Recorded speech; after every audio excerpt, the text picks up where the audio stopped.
اس سے پہلے سورہ بقرہ کی مختلف آیتوں کا خلاصہ پیش کیا گیا۔ ابھی اپنے سامنے جو آیت کریمہ ہے، اس آیت کریمہ کے اندر اللہ تعالیٰ نے اپنے محبوب صلی اللہ علیہ وسلم سے خطاب فرمایا اس انداز میں کہ اے محبوب، یہ یہود، یہ نصارہ، یہ آپ سے راضی نہیں ہو سکتے، چاہے کچھ کریں یہ راضی نہیں ہو سکتے، اور راضی یہ اس وقت ہوں گے جب آپ ان کے دین کی پیروی کر لیں، اور ان کے دین کی پیروی کرنا یہ ناممکن ہے کیونکہ ان کا دین باطل ہو چکا ہے، ناحق ہے، اور آپ ہمیشہ ہم نے آپ کو حق کے ساتھ بھیجا ہے۔ تو اللہ تبارک و تعالیٰ نے اپنے محبوب صلی اللہ علیہ وسلم سے خطاب فرمایا، لیکن پیغام ساری امت کے لیے ہے۔ آج لوگ یہود و نصارہ کو خوش کرنے کے لیے کیا نہیں کرتے؟ مسلمان سوچتا ہے کہ یہ خوش ہو جائیں گے تو اپنا کام بن جائے گا، وہ خوش ہو جائیں گے تو اپنا کام بن جائے گا۔ یہودی جب اللہ تعالیٰ کی نعمت سے خوش نہ ہوئے، پیغمبر سے راضی نہ ہوئے، تو وہ ہم سے کیا راضی ہوں گے؟ نصرانی جو پیغمبر سے خوش ہوئے، راضی ہوئے، وہ ہم سے کیا راضی ہوئے؟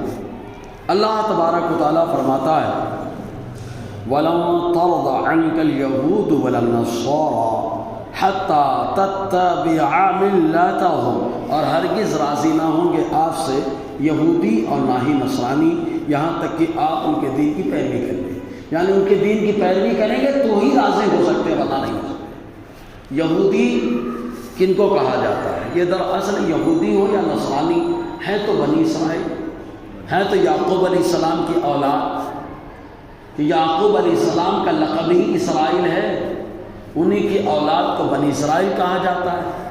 ہاں یہ بنی اسرائیل، لیکن یہودیوں کو یہودی کیوں کہا گیا؟ اس کی دو وجہ بیان کی جاتی ہے۔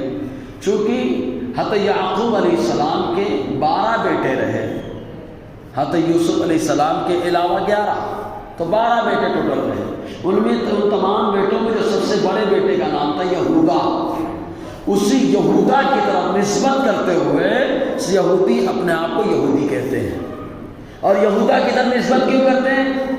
یہودا بڑا تھا سب سے، اور سارے بھائیوں کو حضرت یوسف علیہ السلام کے خلاف کھڑا کرنے والا یہودا تھا۔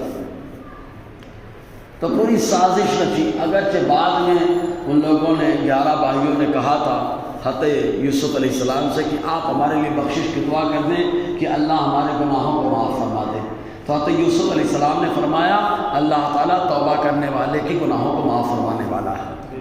اور توبہ، ایمان والا جب توبہ کرتا ہے تو اس کی شان کیا ہوتی ہے؟ حضرت فضیل بن عیاض رحمۃ اللہ علیہ پہلے ڈاکو تھے، چوری کیا کرتے تھے، ڈھاکہ ڈالا کرتے تھے، لیکن اللہ تعالیٰ نے کرم فرمایا، جب انہوں نے توبہ کی تو ان کے تمام ساتھیوں نے خالی یہ کہا کہ جب ہمارے آج سردار تھے، آپ کے کہنے پہ ہم ڈاکہ ڈالتے تھے، آپ کے کہنے پہ ہم لوگوں کا مال لوٹ لیا کرتے تھے، اب آپ نے توبہ کی ہے تو اب آپ ہمارے سردار ہیں، آپ نے توبہ کی، ہم بھی توبہ کرتے ہیں۔ سب نے توبہ کر لی، تو اب احساس ہوا کہ لوگوں کا مال واپس کیا جائے۔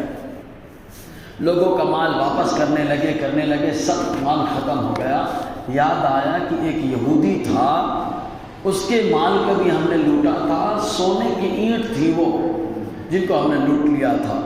گئے اس کے پاس، یہودی کے پاس، اور جا کر کے اس سے کہا کہ ہم نے تمہارا مال لوٹا تھا، سونے کا مال تھا اور ہم نے لوٹ لیا تھا، ہم آپ کے پاس آئے ہیں معافی مانگنے کے لیے، اس لیے کہ ہم نے سچی توبہ کر لی ہے اور ہمارے پاس اب کوئی مال نہیں کہ آپ کے سونے کی اینٹیں واپس کر سکوں۔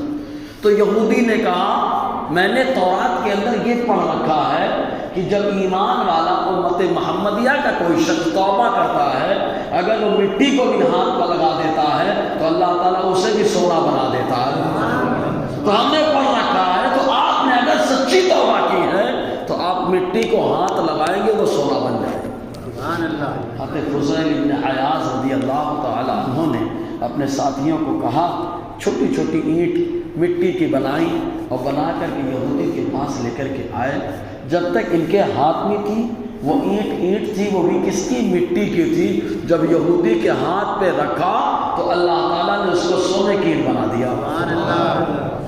تو آپ فضیل ابن عیاض رضی اللہ تعالیٰ عنہ، آپ نے بات کی تھی یہودی سے، آپ کے ساتھیوں کو خبر نہ تھی، ان لوگوں نے کہا کہ یہ کیا معاملہ ہے، ہم نے اینٹ تو بنائی تھی مٹی کی، سونا کیسے ہو گئی؟ تو یہودی چیخ کر کے کہتا ہے کہ میں نے جو ہے تورات کے اندر پڑھا ہے کہ امت محمدیہ کا جو شخص سچی توبہ کرے گا، مٹی کو ہاتھ لگائے گا، مٹی بھی سونا بن جائے گی۔ تو وہ لوگ تو توبہ کے قائم رہے، یہودی کو بھی اللہ نے ایمان کی دولت عطا فرما دی۔ تو یہ ایمان کا کمال ہے کہ بندہ جب سچی توبہ کرتا ہے تو یہ کمال آتا ہے اس کے اندر۔ اسی لیے سچی توبہ جلدی نصیب نہیں ہوتی، اور جسے سچی توبہ نصیب ہو جاتی ہے اس کو پھر گناہ پسند نہیں آتا، گناہ سے وہ گھن کرتا ہے، نفرت کرتا ہے، برائیوں کو پسند نہیں کرتا ہے۔ تب وہ جا کر کے بولتا ہے کہ دنیا مردار ہے، تب جا کر کے وہ بولتا ہے کہ سچی توبہ بڑی عظیم دولت ہے۔ جی، تو یہودا کی طرف نسبت کرتے ہوئے یہ لوگ اپنے آپ کو یہودی کہتے ہیں۔ دوسرا قول یہ ہے کہ ہادہ یہودو، اس کا معنی ہوتا ہے لوٹنا، توبہ کرنا۔ تو یہودیوں نے چونکہ توبہ کی ہے، کون سی توبہ کی ہے؟ کہا 40 دن تک بچھڑے کی پوجا کی تھی۔ حضرت موسیٰ علیہ السلام جب کوہ طور پہ گئے تھے، وہاں گئے، ادھر بچھڑے کی پوجا، سامری نے بچہ بنا کر کے پیش کر دیا، خود دھمال مچا ہے، خود زبردست انداز میں کیے۔ تو ان کو اپنی غلطی کا احساس کب ہوا؟ جب موسیٰ علیہ السلام نے آ کے سمجھایا تو لوگوں نے کہا ہم توبہ کرنے کے لیے تیار ہیں۔ تو توبہ کا انداز بڑا زبردست تھا۔ اس امت پہ تو اللہ تعالیٰ کا خاص کرم ہے کہ خالی زبان سے توبہ کرے، دل اگر ندامت کے اختیار کر لے، شرمندگی اختیار کر لے تو توبہ قبول ہو جاتی ہے۔ لیکن وہاں کی توبہ بچڑے کی پوجا ہوئی۔ موسیٰ علیہ السلام نے کہا، اللہ تعالیٰ نے حکم دیا فتوبوا الی باریکم، اپنے رب کی بارگاہ میں توبہ کرو۔ ان لوگوں نے کہا توبہ کا کیا انداز ہوگا؟ تو آپ نے فرمایا فاقتلوا انفسکم عند باریکم، تم اپنوں کو قتل کرو۔ مطلب یہ کہ جن لوگوں نے بچڑے کی پوجا کی ہے ان کو وہ قتل کریں جنہوں نے پوجا نہیں کی ہے۔ اب بیٹا پوجا کرنے والا ہے بچڑے کی، باپ نے انکار کیا تھا، اللہ کی عبادت کر رہا تھا، باپ کے ہاتھ میں تلوار، بیٹے کی گردن، آدمی کے ضمیر، جذبات، احساسات، بہت سارے معاملات، رونے لگے۔ روتے ہوئے ان لوگوں نے کہا ہم کیسے کر پائیں گے یہ؟ حضرت موسیٰ علیہ السلام نے ازنا 2 رکعت نماز پڑھی، اللہ کی بارگاہ میں عریضہ پیش کیا۔ اللہ تعالیٰ فرماتا ہے اے موسیٰ ان کو کہو کہ اپنی توبہ پہ عمل کریں، ایک کالا بادل بھیج دیا جائے گا، کون کس کو قتل کر رہا ہے دکھائی نہیں دے گا۔ سر تسلیم خم کر دیا، قتل ہو رہے، قتل ہو رہے، 70,000 افراد قتل ہو گئے۔ موسیٰ علیہ السلام چیخ پڑے، اے اللہ کرو فرما۔ تو رب تعالیٰ نے ارشاد فرمایا اے موسیٰ جو لوگ قتل کیے گئے سب کو شہادت کا منصب دیا جاتا ہے، اور جو لوگ باقی ہیں ان کی توبہ یوں ہی قبول کر لی جاتی ہے، یوں ہی قبول کر لی جاتی ہے۔ تو ان لوگوں نے وہ توبہ کی تو نرالی توبہ ہوئی نا، شان والی توبہ، ایسی توبہ کی مثال۔ تو یہ لوگ اپنے آپ کو فخراً کہتے تھے ہم یہودی ہیں توبہ کرنے والے، فخراً کہا کرتے تھے۔ تو یہودی اس بنا پر کہا جاتا ہے۔ تو اللہ تعالیٰ فرماتا ہے محبوب آپ سے یہودی خوش نہیں ہوں گے، ولا نصارا، اور نصرانی خوش ہوں گے۔ ابھی نصرانی کو نصرانی کیوں کہتے ہیں؟ اس کی بھی 2 وجہ بتائی جاتی ہے۔ مسئلہ یہ ہوا تھا کہ حضرت مریم رضی اللہ تعالی عنہا جو حضرت زکریا علیہ السلام کی کفالت میں تھی، بیت المقدس کے اندر سردی کا موسم تھا، آپ دھوپ کھانے کے لیے باغ خانے سے باہر تشریف لائیں، جیسے ہی آئیں حضرت جبرائیل علیہ السلام سامنے آئے، فتمثل لہ بشرا، انسان کی شکل میں ظاہر ہوئے، قریب جانا چاہا تو حضرت مریم نے کہا اگر تو اللہ کا بندہ، اللہ سے بندہ ہے، میں تجھ کو اللہ کا واسطہ دیتی ہوں۔ تو اس نے کہا اللہ ہی نے مجھے بھیجا ہے، لے احابا، اللہ کی غلام زکیہ، تاکہ میں تجھ کو ایک لڑکا دے دوں۔ کہا کیسے لڑکا ہوگا؟ ولم یمسسنی بشر ولم اک بغیا، مجھے آج تک کسی انسان نے ہاتھ نہیں لگایا اور میں بدکار ہوں، لڑکا کیسے ہو جائے؟ حضرت جبرائیل نے کہا ٹینشن مت لے، تیرے رب قادر مطلق ہے، تیرا رب قادر مطلق ہے، قریب ہے، خالی سینے پہ دم کر دیا، پھونک دیا، وحکم ربی امید سے ہو گئی۔ جبرائیل نے دم کیا مریم رضی اللہ تعالی عنہ امید سے ہو گئی. جب جبرائیل کے دم میں اتنا دم ہے تو مصطفیٰ کے دم میں کتنا دم ہو گیا؟ مصطفیٰ کے دم میں کتنا دم. تو اس کے بعد جب امید سے ہو گئی تو اب درد ذیل چند گھنٹے حضرت عیسیٰ علیہ السلام اپنی والدہ کے پیٹ میں رہے. چند گھنٹے. اس کے بعد ولادت کرنا ہوگا. چند گھنٹے. حضرت مریم رضی اللہ تعالی عنہا کو جب تکلیف ہوئی تو آپ ایک جگہ پہ گئی جس کا نام تھا ناصرہ. اس مقام کا کیا تھا نام؟ ناصرہ. وہاں پر گئی. وہاں جانے کے بعد بڑی تکلیف تھی آپ کو. تو وہاں پر حضرت عیسیٰ علیہ السلام کی ولادت ہوئی. تو نصرانی حضرت عیسیٰ علیہ السلام کی ولادت گاہ سے منسوب کرتے ہوئے اپنے آپ کو نصارہ کہتے ہیں کہ ناصرہ کے مقام پہ جس کی ولادت ہوئی ہے ہم اس کے ماننے والے ہیں، اس کے چاہنے والے ہیں. تو ناصرہ اس لیے کہتے ہیں نصرانی یہ لوگ. دوسری وجہ یہ بیان کی جاتی ہے کہ حضرت عیسیٰ علیہ السلام نے جب چاروں طرف سے شرارت اور خرافات یہودیوں نے آپ کے خلاف مچا رکھی تھی تو آپ نے کہا کہ من انصاری الی اللہ، کون میری مدد کرنے والا ہے، کون میرا انصار ہے. آپ نے جیسے ہی کہا قال الحواریون نحن انصار اللہ، حواریوں نے کہا ہم اللہ کے مددگار ہیں، دین کے مددگار ہیں. تو نصرانیوں نے اسی جملے کی وجہ سے اپنے آپ کو نصارہ کہا کہ ہم حضرت عیسیٰ علیہ السلام کے معاون و مددگار ہیں. اس وجہ سے ان کو نصرانی کہا جاتا ہے. تو اللہ تعالیٰ فرماتا ہے محبوب یہ راضی نہیں ہوگے، نہ یہودی راضی ہوگا نہ نصرانی راضی ہوگا. ہاں خوش ہوگے تب جب آپ ان کے دین کی پیروی کر لیں، حالانکہ ان کا دین ناحق ہے، باطل ہے، پیروی کرنے کا کوئی سوال ہی نہیں پیدا ہوگا. اب اللہ تبارک و تعالیٰ اپنے محبوب کے ذریعے امت کو خطاب دے دیا. اس کے بعد اب بھی اگر کوئی یہودیوں کی پیروی کرے کہ یہودیوں کے طرز پہ عقیدہ بنا لے کہ جیسے یہودیوں کا عقیدہ حضرت عزیر علیہ السلام اللہ کے بیٹے ہیں، معاذ اللہ، یہودیوں کا عقیدہ حضور کی مخالفت کرنا یہ ثواب کا کام، حضور کی شان میں گستاخیاں کرنا یہ ان کے نزدیک باعزت تھا، انبیاء کی شان میں گستاخیاں کرنا، وہ قتل کرنا، تو ان کے طریقے پہ چلے. اب یا عقائد کا معاملہ اعمال میں ہے کہ یہودیوں میں جیسے پہناوا چل رہا ہے، یہودیوں میں لباس کا جو انداز ہے، یہودیوں میں جو بال رکھنے کا انداز ہے، یہودیوں میں جو داڑھیوں کا انداز ہوتا ہے، نئے نئے اسٹائل میں داڑھی بنانا، یا ان کے اندر جو برائیاں عام ہیں کہ بغیر شادی کے مرد و زن کا ساتھ میں رہنا، بغیر شادی کے بچے کا پیدا کرنا، بدکاری کو اچھا کام تصور کرنا. تو اللہ تبارک و تعالیٰ فرماتا ہے اگر یہ سب عقیدے اور ان نظریات کا کوئی حامل ہو گیا تو اللہ تعالیٰ اسے سخت سزا دے گا. اس وقت نہ کوئی معاون ہوگا نہ کوئی مددگار ہوگا. اللہ تعالیٰ کا وعدہ ہے. اسی لیے مسلمان آج ان کے طریقے پہ چل رہا ہے تو سزائیں مل رہی ہیں. ان کو بھی دنیا میں سزا ملی ہے. دنیا میں کوئی کتا، کوئی خنزیر بنایا گیا، کوئی بندر بنایا گیا. خنزیر ایسے بنائے گئے کہ حضرت عیسیٰ علیہ السلام کے بچے کو بہت چاہتے تھے بچے بہت چاہتے تھے. حضرت عیسیٰ کے ساتھ رہتے تھے. حضرت عیسیٰ علیہ السلام ان کو کبھی ہاتھ مار کے روٹی کھلا دیتے، کبھی بتا دیتے کہ تمہاری اماں نے تمہارے گھر میں وہاں سامان رکھا ہے، جا کے پوچھ کے لے لو. تو یہ مقصد نہیں تھا کہ بچوں کو ماں کے خلاف بتلایا جائے، یہ مقصد تھا کہ بچوں کو معلوم ہو جائے ایک نبی سے کوئی چیز چھپی نہیں رہتی.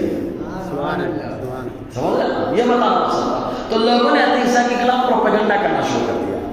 ایک دن کہاں بچوں کو ان کے پاس جانے نہیں دیں گے، ایک گھر کے اندر تمام بچوں کو کیا بند کر دیا. حضرت عیسیٰ علیہ السلام نے پوچھا بچے نہیں دکھائی دے رہے؟ تو ان لوگوں نے کہا گئے ہوں گے کہیں. تو حضرت عیسیٰ علیہ السلام نے کہا اس کے اندر کون ہے؟ کہا خنزیر. تو کہا ٹھیک ہے خنزیری ہو گئے، خنزیری ہو گئے. آپ کی زبان سے نکلا ہو گیا، کیونکہ جب نبی بولتا ہے تو زبان نبی کی ہوتی ہے، فرمان خدا کا ہوتا ہے. ہو گیا معاملہ. دروازہ کھولے تو سب رونا شروع. حضرت عیسیٰ سے دعا کی درخواست، لیکن نبی بڑا رحیم اور بڑا کریم بڑا شفیق ہوتا ہے امت پر. دعا کی درخواست کی حضرت عیسیٰ نے ہاتھ اٹھایا، دعا کر دی، اللہ تعالیٰ نے دوبارہ انسان کے بچے بنا دیے. بندر بھی بنائے گئے. ایسا جن کو منع کیا گیا تھا کہ سنیچر کے دن شکار مت کرنا، لیکن لگے تھے شکار کرنا، منع کیا گیا، پھر بھی نہیں مانتے تھے. کیا کرتے؟ دریا سے نالی بنا دیے، بڑا سا گڑھا کھود دیے، نالی سے پانی جاتا اور آ کے بند لگا دیتے شام میں. آ گئے رے کیا کر رہے ہو؟ شکار سے منع کیا گیا تم کو. شکار تو نہیں کر رہے، ہم تو خالی نالی کو بند کر رہے ہیں بس. کہا قید کرنا ہی تو شکار ہے. کہا نا ایسا تھوڑا نہیں ہوتا. تو اللہ تبارک و تعالیٰ نے فرمایا کونوا قردۃ خاسئین، ہو جاؤ بھکارے ہوئے بندر. تو جتنے لوگ شکار کر رہے تھے اللہ نے سب کو بندر بنا دیا، سب کو بندر بنا دیا. اب ذرا سوچیں ان مسلمان بھی آج ان کے طریقے پہ چل رہا ہے. عقائد و نظریات بھی ویسے گندے سندے آ گئے کہ نبیوں کی شان میں گستاخیاں، اللہ کے محبوب بندوں کی ناقدری کرنا، اللہ کے جو نیک برگزیدہ بندے ہیں ان کی شان نازیبہ باتیں بولنا، اور اعمال میں تو اللہ اکبر کون سی خامیاں ہم میں نہیں ہیں. تو اللہ تبارک و تعالیٰ کا تو عذاب آئے گا، اور جب آئے گا تو تباہی مسلط ہو جائے گی. رب فرماتا ہے قل اے محبوب کہہ دو ان ہدی اللہ هو الہدی، ہدایت تو صرف اللہ کی ہدایت ہے.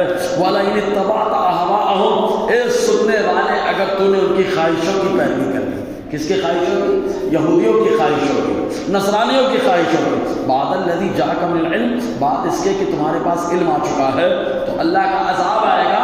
ما لک من اللہ ولی ولا نصیر، تو اللہ سے تم کو کوئی بچانے والا نہیں اور نہ کوئی مدد کرنے والا ہے. اللہ کے مقابلے میں کوئی مدد کرے گا؟ کوئی مدد کرنے والا نہیں. اب یہ تو بات آ گئی، یہ مذمت ان کی ہو گئی. لیکن جو لوگ ایمان لائے یہودیوں میں سے، جو ایمان لائے نصرانیوں میں سے، تو ان کی تو تعریف بھی ہوتی ہے نا. تو 40 لوگ ایک بار اکٹھا ایمان لائے تھے، اکٹھا ایمان لائے تھے، جن میں سے 8 راہب تھے، ان میں سے بحیرہ راہب بھی تھا ساتھ میں. حضرت جعفر طیار رضی اللہ تعالیٰ عنہ کے ساتھ 40 لوگ آئے تھے حبشہ سے، کشتی پر سوار ہو کر کے حضور کے پاس، اور آئے اور اس انداز میں آئے کہ یہودی تھے نصرانی تھے، مل کر کے آقا علیہ السلام کی بارگاہ میں پہنچے، کلمہ پڑھ کے مشرف اسلام ہو. جب کلمہ پڑھ کے مشرف اسلام ہو گئے، تھے یہودی تھے نصرانی، لیکن جب ایمان لائے تو قرآن ان کی تعریف بھی کر رہا ہے. کیسے تعریف کرتا ہے؟ الذین آتیناہم الکتاب، وہ لوگ جن کو ہم نے کتاب دی ہے، تورات دیا، انجیل دی ہے. یتلون حق تلاوتہ، وہ تورات اور انجیل کو پڑھتے ہیں جیسا پڑھنے کا حق ہے، جیسا حق ہے اسی اللہ پڑھتے ہیں، کمان پڑھتے ہیں، کوئی تبدیلی نہیں کرتے، ویسے ہی پڑھتے ہیں. اور تورات، زبور اور انجیل وغیرہ کے اندر آقا علیہ السلام پہ ایمان لانے کا ذکر ہے. ہر نبی نے بشارت دی، ہر نبی نے بتایا تو وہ ایمان لائے. تو اللہ تعالیٰ فرماتا ہے اولئک یؤمنون بہ، یہی در حقیقت نبی پر ایمان رکھتے ہیں. ومن یکفر بہ فاولئک هم الخاسرون، اور جو میرے نبی کا انکار کر دے، کفر کر دے، تو وہ گھاٹا اٹھانے والا ہے. اور رسول کے مخالفت کرنے کے لیے 4 طرح کی شے سامنے آئی تھی. انسان کا نفس، شیطان، کافر، منافق، 4 طرح کی چیزیں سامنے آئی تھی. حضور صلی اللہ علیہ وسلم نے نفس کو اس طریقے سے مارا کہ وہ عمر جن کے اندر جلال تھا کہ مصطفیٰ کو قتل کر دیں، مصطفیٰ نے دعا کی اے اللہ اسلام کو غلبہ عطا فرما. عمر کے ذریعے سے دعا مصطفیٰ کی برکت سے نفس کے غلام تھے پہلے عمر، لیکن دعا مصطفیٰ نے کر دی، نفس ان کا غلام ہو گیا، ایمان لے آئے. تو اس طریقے سے نفس کو مصطفیٰ نے کنٹرول میں رکھا. کس کے ذریعے سے؟ کبھی دعا کر دیا، جیسے ابو ہریرہ کہتے ہیں حضور میری والدہ ایمان نہیں لا رہی ہیں، آپ دعا فرما دیجیے. آقا علیہ السلام نے ہاتھ اٹھایا اور دعا فرما دی. ابو ہریرہ حضور کے پاس سے اٹھ کے گھر پہنچے، دروازہ کھولا تو والدہ اور جو ہے سامنے آئی، کلمہ پڑھنا شروع کر دیا. کہا یہ کیا معاملہ ہے، آپ تو کلمہ ہی نہیں پڑھتی تھی. کہا جس نبی سے تم نے کہا تھا انہوں نے آ کے مجھے کلمہ پڑھا دیا ہے نا. تو نفس کو حضور نے مارا، نفس کو مارا. بہت سارے لوگ نفس کے غلام تھے، مصطفیٰ نے ان کے نفس کو ختم کر دیا اور ان کے اندر ایمان کا جذبہ پیدا کروا دیا ہے نا. تو نفس کو مارا. شیطان کو بھی حضور نے مارا، ایسا مارا کہ پیدا ہوئے تبھی سے رونا شروع کر دیا ہے نا. نفس کو مارا، شیطان کو مارا. کفار کھڑے تھے تکلیف دینے کے لیے، خوب تکلیف دے رہے تھے، پریشان کر رہے تھے. آقا علیہ السلام مدینہ آ گئے، اور مدینے سے جب دوبارہ اٹیک کیا مکہ مکرمہ پر، تو اللہ تعالیٰ نے مکے کو فتح فرما دیا. وہی لوگ جو پہلے مخالف تھے، اب جب اسلام کا جھنڈا بلند ہوا تو اللہ تعالیٰ نے انہیں ایمان کی دولت عطا فرما دی ہے نا. ایمان کی دولت عطا فرمائے، اور ایمان لانے سے پہلے جتنے گناہ تھے ایمان کے ذریعے سب معاف ہو جاتے ہیں، سب معاف ہو جاتے ہیں۔ سورہ طٰہٰ کے اندر اس کا ذکر موجود ہے۔ تو نفس کو بھی ختم کیا، شیطان کو بھی مارا، کافر کو بھی مارا، تو منافق لگے تھے مدینے میں، لگے تھے چوب چاند چراغ یہ سب ڈولنا چالو تھا۔ تو آقا علیہ السلام پہ جب سورہ منافقون نازل ہوئی تو حضور نے جمعہ کے خطبے میں نام لے لے کر کے مسجد سے بھگا کر کے ان کو بھی ختم فرما دیا، اور جو ہمارے سامنے اسلام پیش فرمایا، مسلمانوں کی جماعت پیش فرمائی، وہ یہ جماعت تھی جس پر نفس نہیں غالب تھا، نفس ان کے مطابق تھا، وہ جماعت تھی۔ شیطان ان پہ غلبہ نہیں حاصل کرتا تھا، شیطان کو دیکھ کے بھاگتا تھا، کافر ان پہ غالب نہیں ہوتا تھا، کافر دیکھ کے بھاگتا تھا، منافق غلبہ نہیں کر پاتا تھا، ان کو دیکھ کے بھاگتا تھا۔ ایسی جماعت مصطفیٰ نے ہمارے سامنے پیش کی، یہ وہی جماعت جس کو صحابہ کی جماعت کہا جاتا ہے۔ تو صحابہ کی جماعت نفس کی شرارت سے محفوظ، صحابہ کی جماعت شیطان کے حملوں سے محفوظ، صحابہ کی جماعت کفار و مرتدین کی شرارتوں سے محفوظ، منافقین کی سازشوں سے محفوظ۔ یہ وہ جماعت ہے جو ہر طریقے کی شرارتوں سے محفوظ ہے، تبھی تو اللہ نے ان سے جنت کا وعدہ فرما لیا ہے، سمجھنا، تبھی اللہ تعالیٰ نے جنت کا وعدہ فرمایا۔ تو جو ایمان لائے ان کی اللہ تعالیٰ تعریف بھی تو خوب کرتا ہے، اور ہم تم تعریف کریں تو ہو سکتا ہے اپنے مفاد کے لیے، لیکن میرا مولا جب تعریف کرتا ہے سبحان اللہ، اللہ کی تعریف سبحان اللہ، یہ کرم اللہ تعالیٰ کا۔ بہرحال انشاءاللہ اور آگے گفتگو رہے گی۔ اللہ تعالیٰ ہم سب کو فیضان قرآن برکات قرآن سے